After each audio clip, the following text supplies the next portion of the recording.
At my birthday party, my husband suddenly grabbed the microphone and announced, "I'm leaving you, Svetka, and taking the apartment and the Dasha.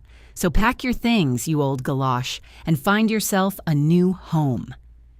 My husband burst into laughter, and my adopted son and daughter burst into mirth. I just chuckled. They had no idea I'd signed an important document that morning. Welcome to the Life in History channel. We'd be grateful if you'd tell us in the comments where you're watching from. Don't be shy. Now get comfortable and enjoy. Svetlana Petrovna, or simply Sveta to her friends, has always been a woman who carried the world on her shoulders. At her age, she looked younger than her actual age.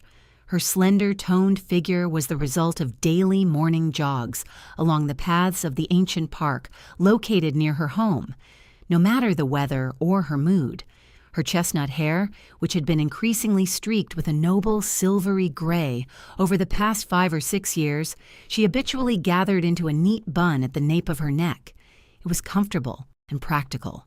Her eyes were the color of the autumn sky before the first snow, deep, thoughtful, with a subtle hint of sadness, but they always held a soft, almost maternal sparkle that made people involuntarily trust her from the first moment they met.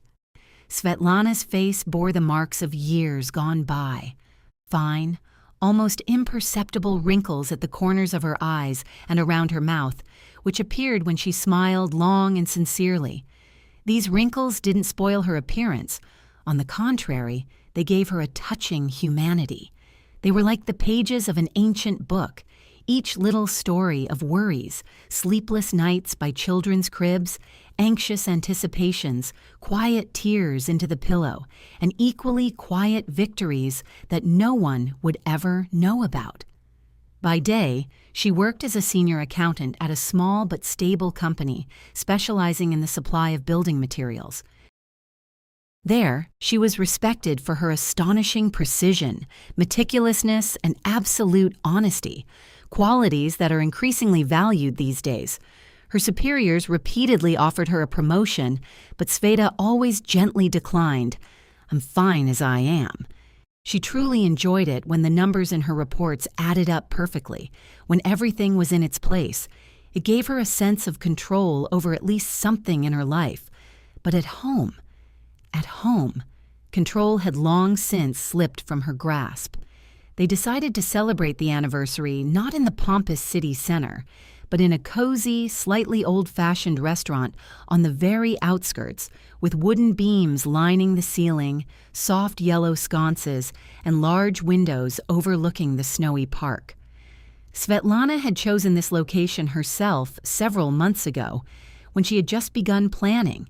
She wanted everything to be homey and cozy, without ostentatious luxury, without prying eyes, and without the feeling of being scrutinized. The tables were laden with treats that evening, tiered salads with shrimp and salmon, tender roast duck with apples and honey, hot appetizers in clay pots, several kinds of pastries, and of course a huge 3-tiered cake decorated with cream roses and the inscription, "Svetlana is 50" in gold swirls. Guests had gathered. Her relatives, her husband's relatives, old school friends, a few colleagues, and neighbors they had been friends with since the 90s. In all, there were 75 to 80 people, no more. Just enough to make the place noisy, cheerful, and truly festive. Sveta wore her favorite dress, dark blue, flowing almost to the floor, with a shallow boat neckline that beautifully accentuated the slender line of her collarbones and graceful neck. She stood for a long time in front of her bedroom mirror that morning, turning first one side, then the other, and finally quietly said to her reflection, "Let today be my day." The words were almost a whisper, but they were filled with so much hope and simultaneously such bitter foreboding that she froze for a second. Deep down, she already knew. This evening would be her last in her old life. Not because she wanted change, she feared it, but because change had been brewing for a long time and was now ready to tear the delicate fabric of her familiar existence with one sharp movement. Her husband, Viktor Sergeyevich, was a complete and striking contrast. Tall, broad-shouldered, and once truly athletic. In his youth, he had even boxed to the level of a candidate for Master of Sports. Now, at 56, he had noticeably bloated. His belly bulged above his belt, his neck had thickened, and his face had acquired that characteristic reddish tint that appears in men who drink too much to relax. His head was almost completely bald. All that remained was a thin strip of gray hair above his ears, which he carefully combed back. His eyes were small, piercing, and always narrowed, like those of a man accustomed to spotting advantage even where there seems none. The look of a fox sensing prey. They met 32 years ago. He was a young engineer at the plant, she a second-year economics student. Viktor knew how to court her beautifully and assertively back then.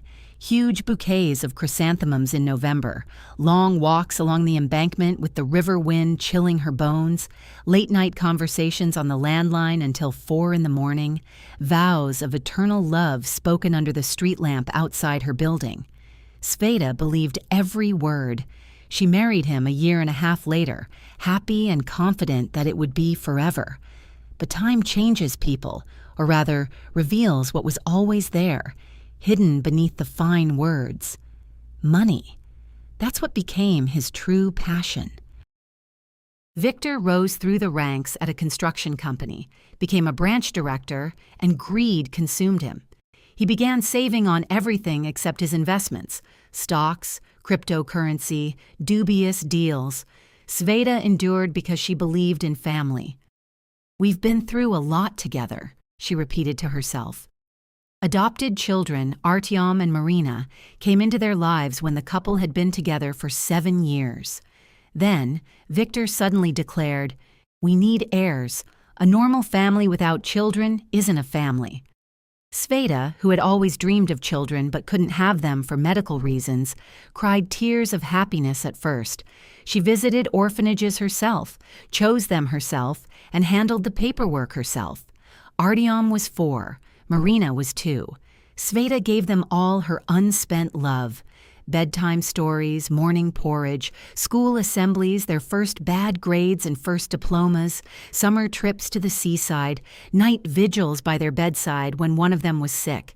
She loved them as if they were her own blood. Artyom was now 27, tall, a carbon copy of Viktor in his youth, the same broad shoulders, the same sly smile, the same quick, keen eyes. He worked as a sales manager at the same construction company under his father's direct supervision. The salary was good, the bonuses even better, the prospects brilliant, everything his father had dreamed of. Artyom quickly adopted Viktor's core value. Money solves everything. Everything else is just decoration. Marina was 25, slender, always perfectly made up, with long, false eyelashes and fashionable hairstyles that changed more often than the seasons. She was in her final year of university studying economics, but rarely attended lectures. She enjoyed spending much more than earning. A daddy's girl through and through. Viktor never refused her. A new bag, new sneakers, a trip to Turkey with friends, the latest iPhone, it all appeared almost at the drop of a hat. Sveta tried to talk to her, but always ran into a wall. "Mom, you don't understand anything about modern life." And now they were all gathered that evening, Viktor, Artyom, Marina, under one roof to celebrate her 50th birthday.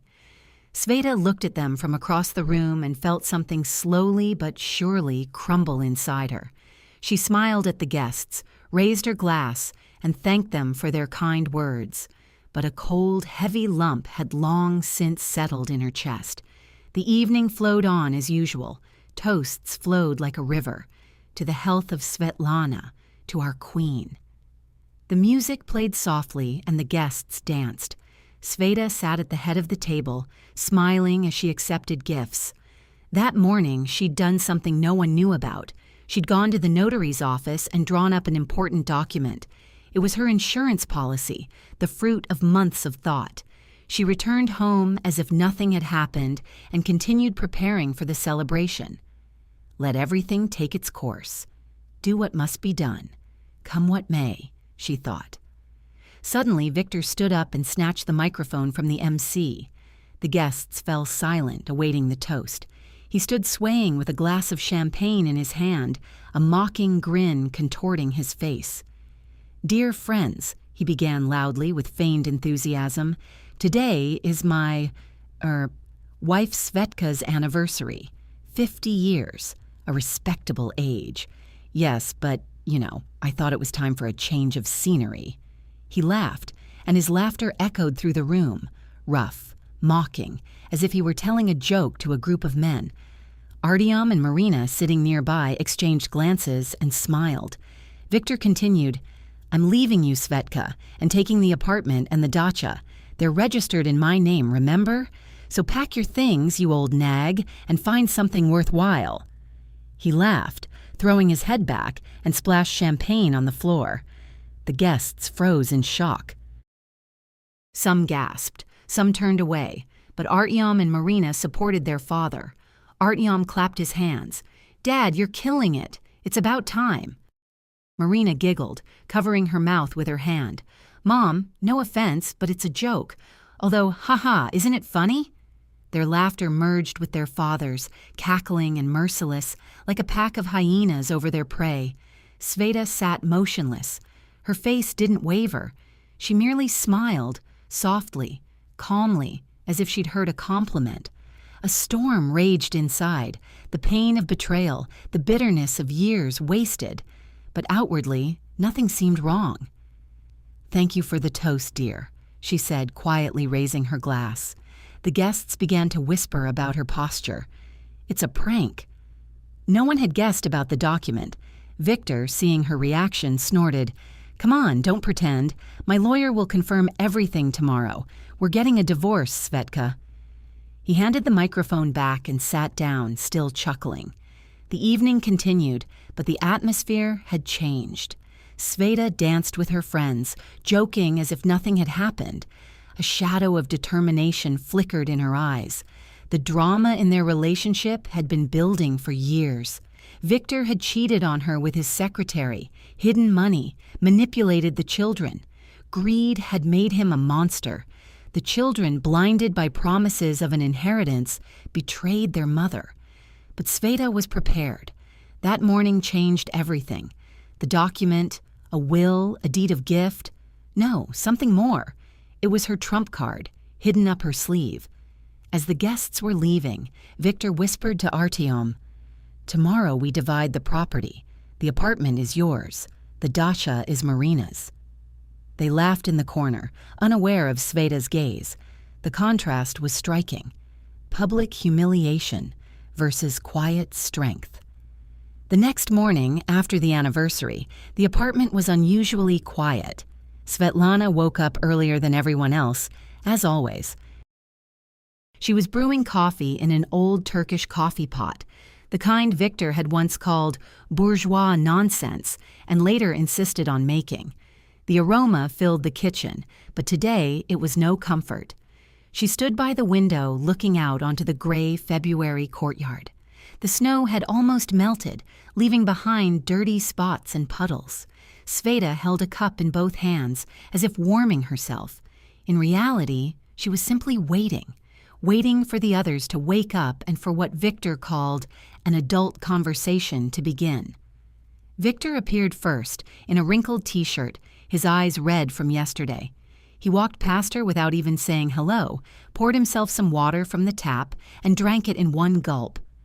"So, Sveta," he began, setting the glass down with a loud thud, "are you going to pack it yourself, or should I stuff your clothes in garbage bags?"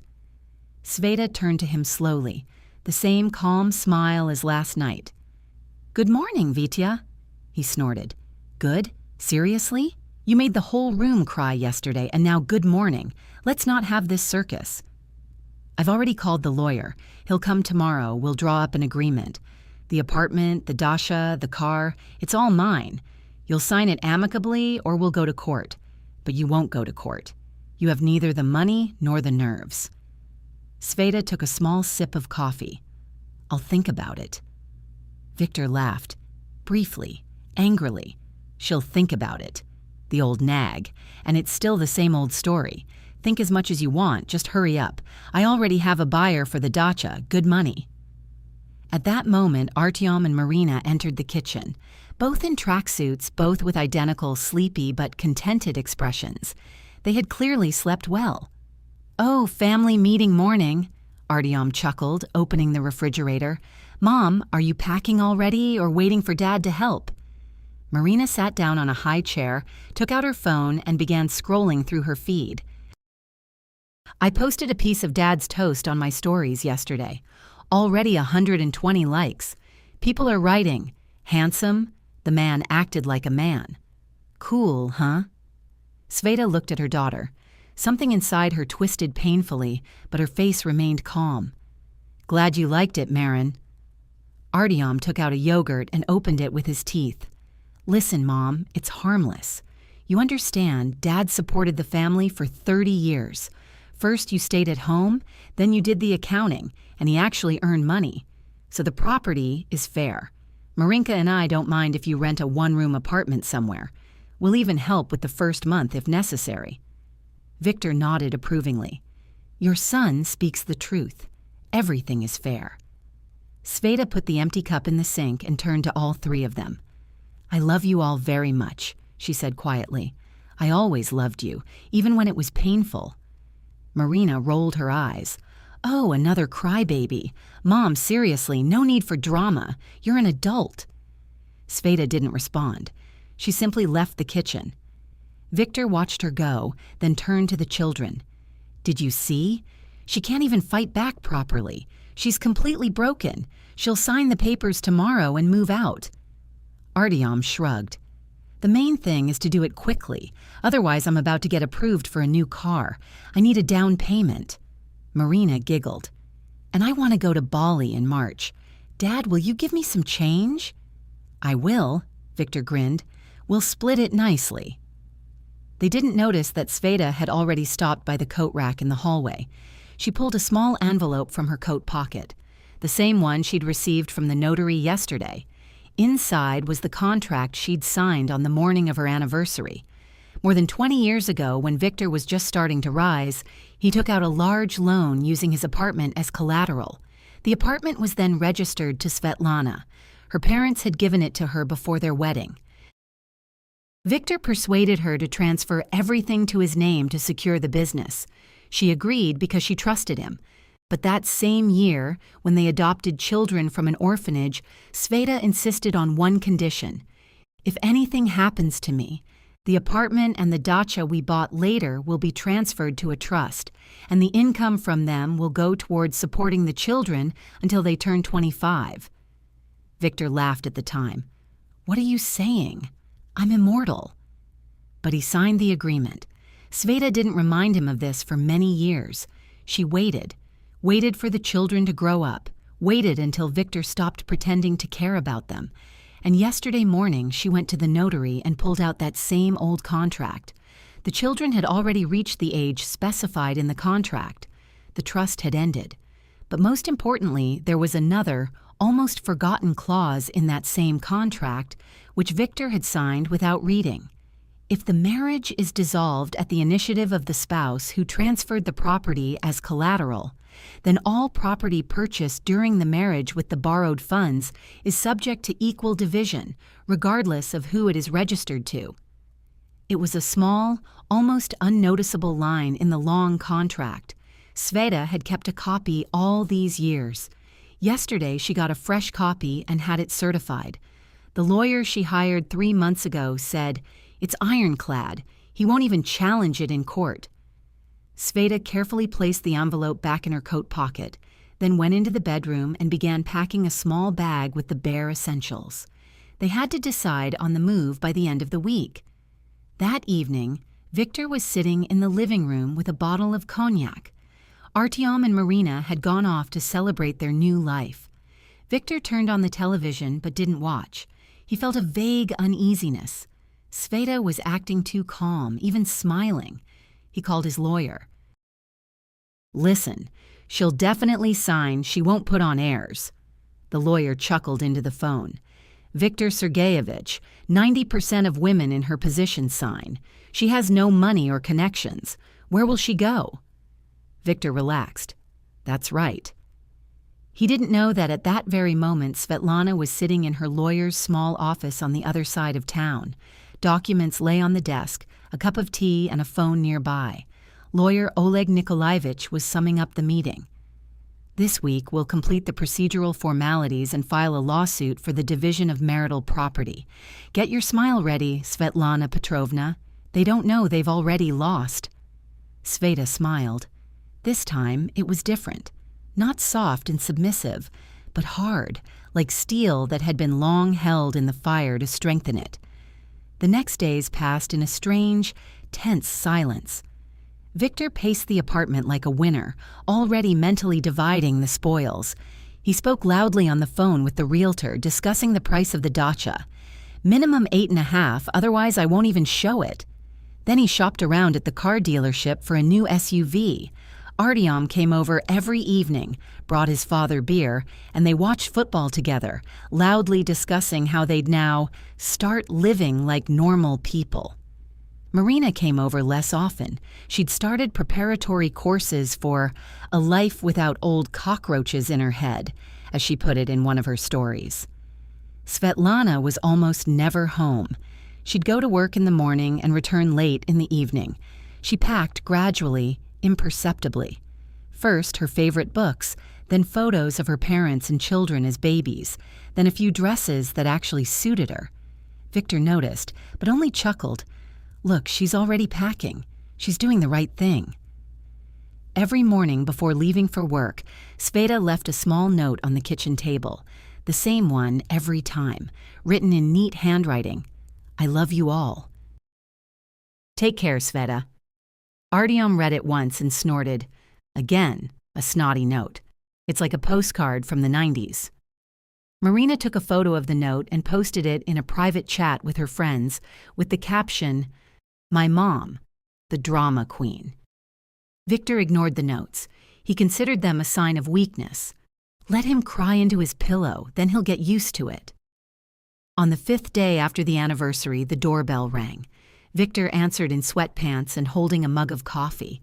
A man of about 40, in a formal gray suit, stood on the threshold, along with a young woman holding a folder of documents. Viktor Sergeyevich? The man asked. Good afternoon. My name is Oleg Nikolaevich. I represent Svetlana Petrovna. This is my assistant, Ksenia. We're here to discuss the division of property.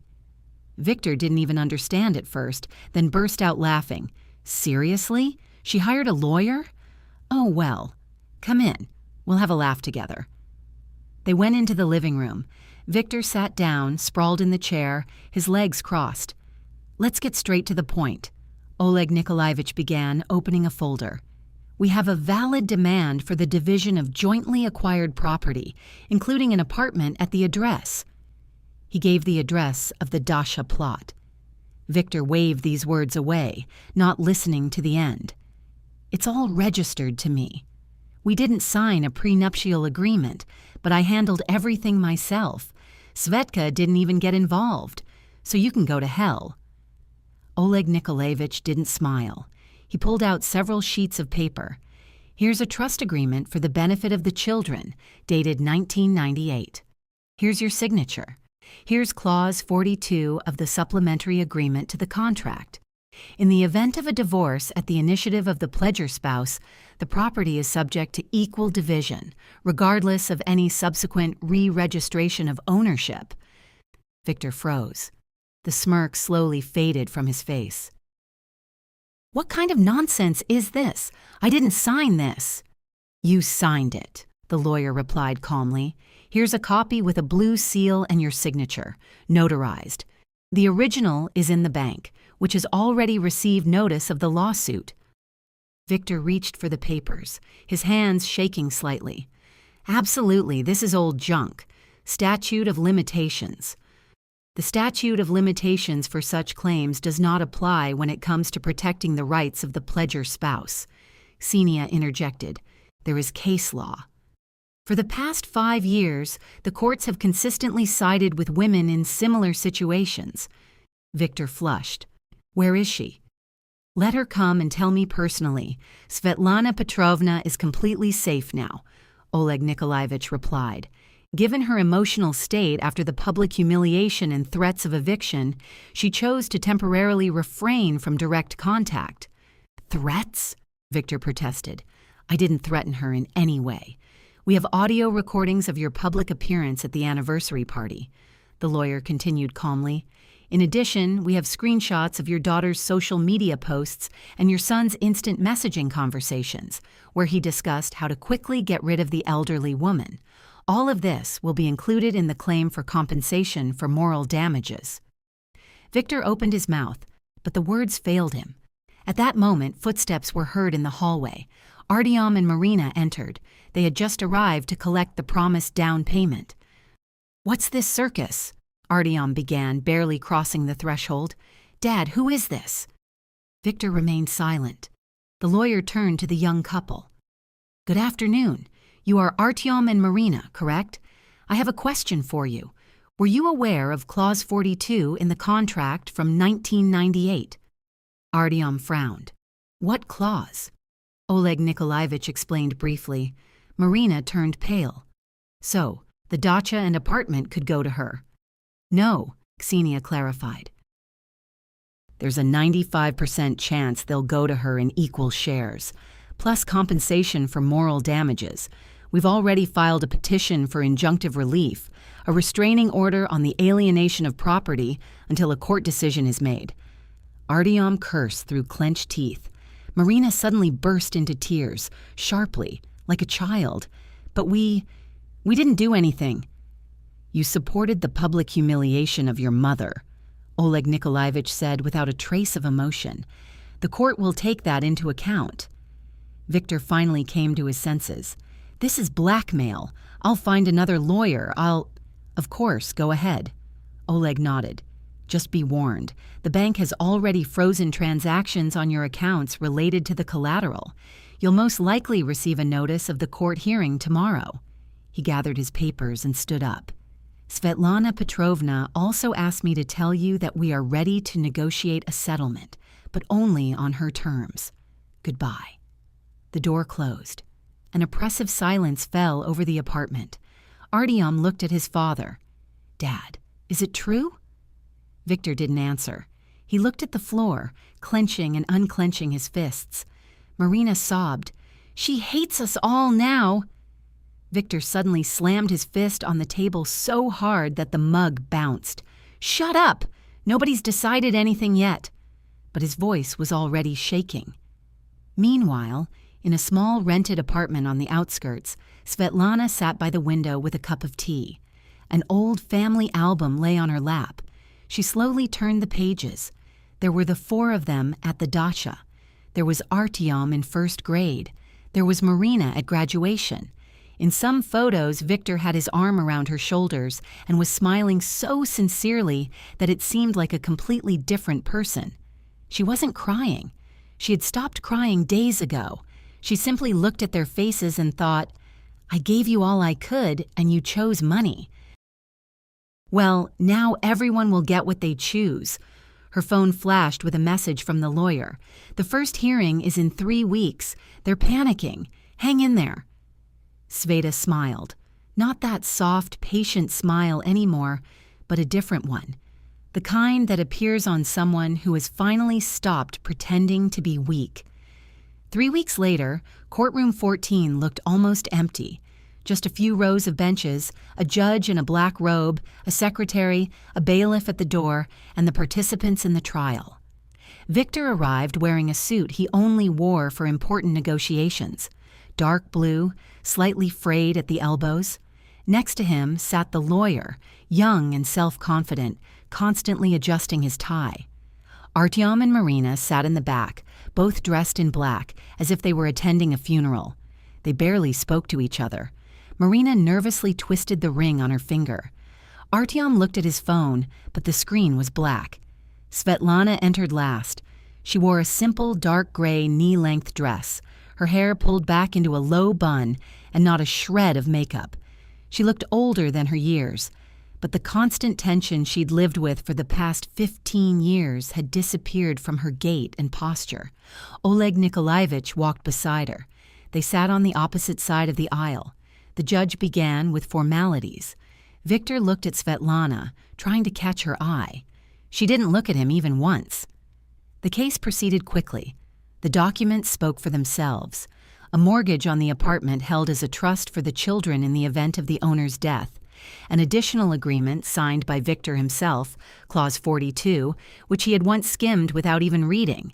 Recent case law, the freezing of accounts, an inventory of property, and even an audio recording from the anniversary screenshots of Marina's stories. Victor's lawyer attempted to object. The statute of limitations, bona fide acquisition, changed circumstances.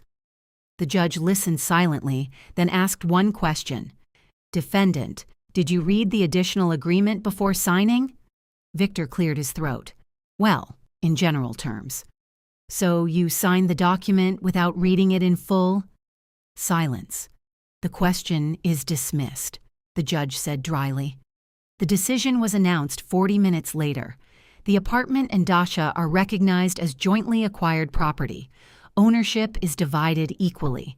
Victor is obligated to pay Svetlana compensation equal to half the market value of both properties, preliminarily estimated at 14,800,000 rubles, plus compensation for moral damages, 150,000 rubles. The children were not directly mentioned in the decision, but the judge stated in her reasoning, the behavior of adult family members who publicly supported the humiliation of their spouse was taken into account when determining the amount of compensation. Victor sat, staring into space.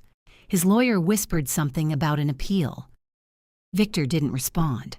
When everyone began to leave, Svetlana approached the children. They both stood up as if on command. She looked first at Artyom. I won't forbid you from seeing me. If you ever want to talk, not about money, but just to talk, you have my number. Artyom looked away. His throat tightened, but he remained silent. Then she turned to Marina. I don't hold a grudge, but I won't pretend everything is fine anymore. You're an adult. Choose who you want to be. Marina sobbed and turned away. Svetlana looked at Victor. He finally looked up. Vitya, she said quietly, almost tenderly, you always said that the main thing is money. Now you will have less of it. We'll see if there is anything left after this. She turned and left the courtroom. Oleg Nikolaevich followed, but she stopped him with a gesture. I want to be alone. A fine cold rain was falling outside.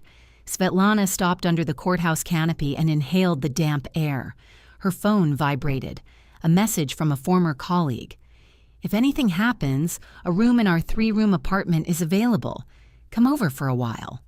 Sveta smiled, a genuine, warm smile. She opened her umbrella and walked down the street.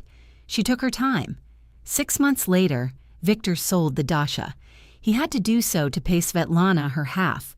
The apartment was re-registered as shared ownership. He now lived in a 1-bedroom rental on the outskirts. He didn't lose his job, but his bonuses were cut. His authority was shaken. The children began visiting less often. Marina occasionally texted Svetlana briefly, Mom, how are you?